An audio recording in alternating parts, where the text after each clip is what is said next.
How's it going? This is Ricardo, and in this video I'll show you how to remove the wireless card from a Dell Latitude E5540. If you're looking for parts for this laptop, go to our website and use this coupon for a 5% off discount.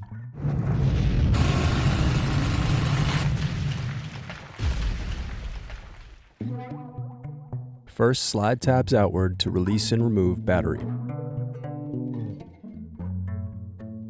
Now unscrew and remove base cover.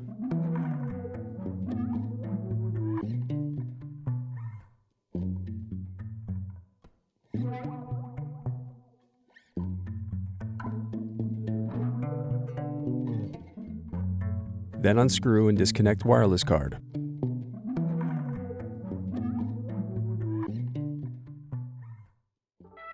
Thanks for watching. Don't forget to like and subscribe if you enjoyed this video. And if you need more, check out this playlist to watch other tutorials for your laptop. You can also click here to find parts for your laptop at partspeople.com.